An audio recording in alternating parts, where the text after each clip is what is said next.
जैसा कि आज लोक भवन सभागार के बाहर संस्कृति विभाग द्वारा वंदे मातरम से संबंधित एक प्रदर्शनी लगाई गई है।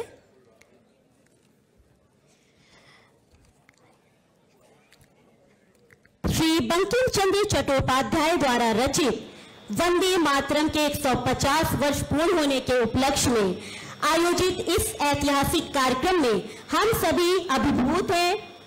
उत्साहित हैं। उत्तर प्रदेश के यशस्वी माननीय मुख्यमंत्री जी का स्वागत करें, अभिनंदन करें एवं करतल ध्वनियों के माध्यम से माननीय मुख्यमंत्री जी के प्रति कृतज्ञता मंच तक पहुंचाएं।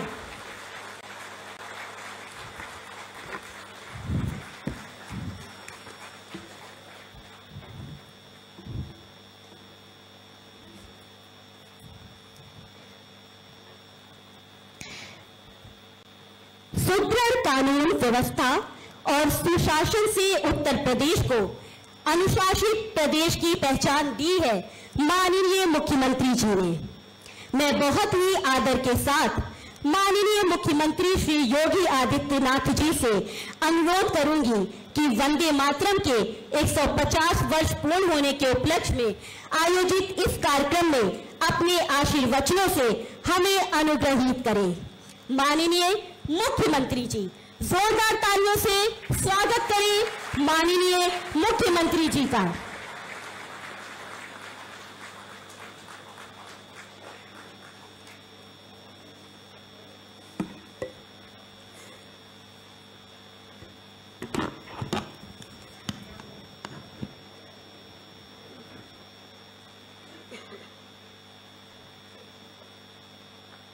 राष्ट्रगीत वंदे मातरम के 150 स्मरणोत्सव समारोह में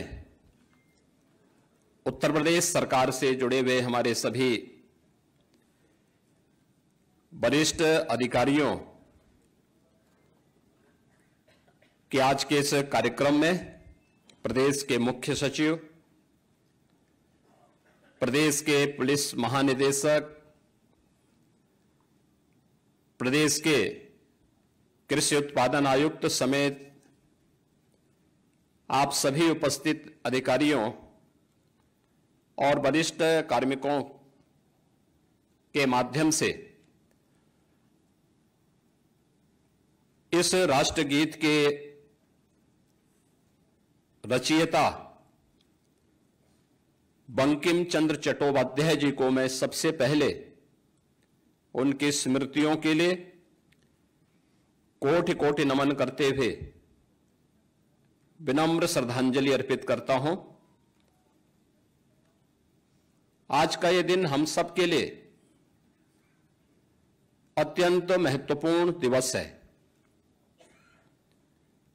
और मैं आभारी हूं आदरणीय प्रधानमंत्री जी का, जिन्होंने पूरे देशवासियों को आजादी के आंदोलन का मंत्र बना वंदे मातरम की 150 वर्ष पूरे होने के इस दिवस को इस स्मृति दिवस के रूप में आयोजित करने के लिए देशवासियों को एक नई प्रेरणा दी। हम सब जानते हैं कि वंदे मातरम भारत के आजादी का एक अमर मंत्र बन गया था।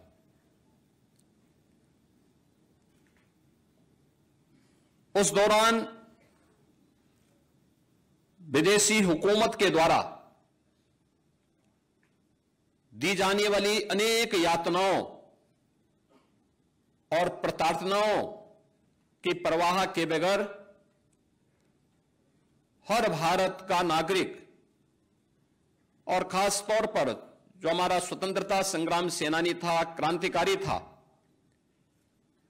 वह वंदे मातरम के इस गीत के साथ गांव-गांव में, नगर-नगर में प्रभात फेरी के माध्यम से भारत की सामूहिक चेतना के जागरण के इस अभियान के साथ जुड़ चुका था। सैकड़ों वर्षों से दबी हुई वे भावनाएं जो स्वयं आत्मबोध के भाव से मंत्रमुग्ध होकर के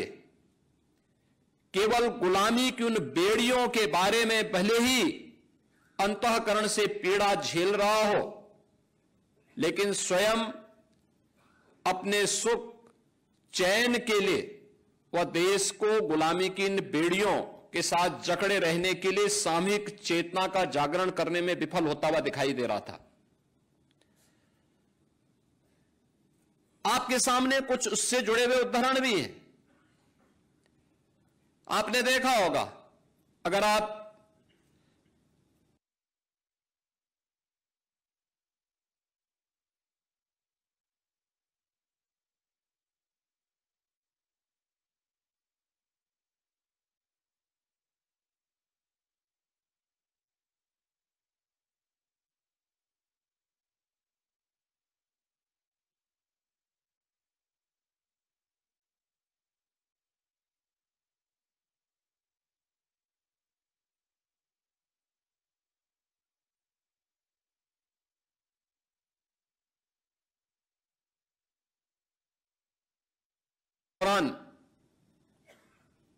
उस समय की बातों को और उस समय के पन्नों को उलटने का प्रयास करेंगे तो आप देखते होंगे कि उस कालखंड में भारत की आबादी कुल 30 करोड़ थी, लेकिन मरने वालों की, इस महामारी से मरने वालों की संख्या करोड़ों में थी। गांव के गांव साफ हो गए थे। स्वतंत्र भारत है, कोविड जैसी महामारी जो दुनिया की अब तक की सबसे बड़ी महामारी के रूप में, जिसका संक्रमण पूरी दुनिया ने झेला है, इस महामारी के दौरान आपने देखा होगा कैसा शासन, कैसा प्रशासन अपनी जान की परवाह के बगैर अल्प वेतन भोगी कर्म कार्मिक भी, प्रत्येक के मन में एक ही भाव था